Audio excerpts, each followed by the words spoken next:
অসম চৰকাৰৰ স্বাস্থ্য আৰু পৰিয়াল কল্যাণ বিভাগত নতুনকৈ 1138টা পদ মুকলি হৈছে।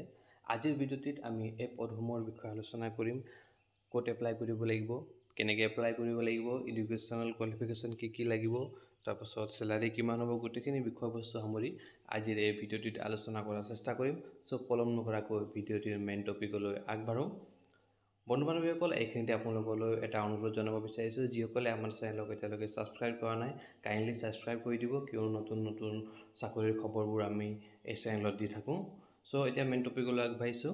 ইয়াত আপোনালোকে চাব পাৰে ANM নাৰ্ছিঙৰ পদ মুকলি হৈছে 1138টা, মান্থলি 18,000কৈ দিয়া হ'ব বুলি ইয়াত লিখা আছে।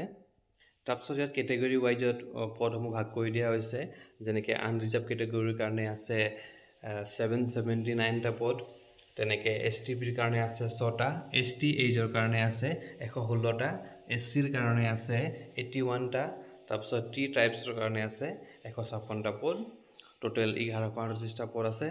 তাৰপিছত এজ লিমিটটো ইয়াত দিয়া আছে, মেক্সিমাম 40 বছৰ হ'ব লাগিব 1 জানুৱাৰী 2025 চনলৈকে। 40 বছৰতকৈ বেছি হ'ব নালাগে।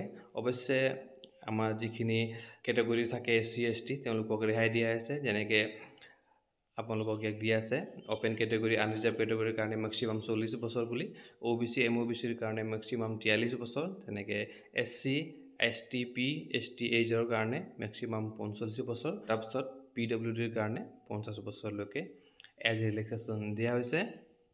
এই পদসমূহত এপ্লাই কৰিবলৈ হ'লে আপোনালোকে NHM আছামৰ অফিচিয়েল ৱেবছাইট nhm.assam.gov.in গৈ আপোনালোকে এপ্লাই কৰিব পাৰিব।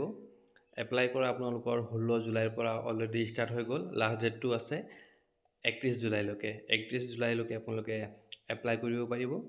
ইয়াত এপ্লিকেশ্যন ফিজ একো দিব নালাগে।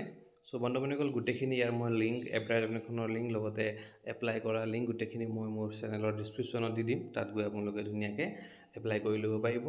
বন্ধু বান্ধৱীসকল, আজিলৈ আহিছোঁ। লগ পাম কাইলৈ আকৌ এটা নতুন চাকৰিৰ খবৰৰ সৈতে। Bye bye.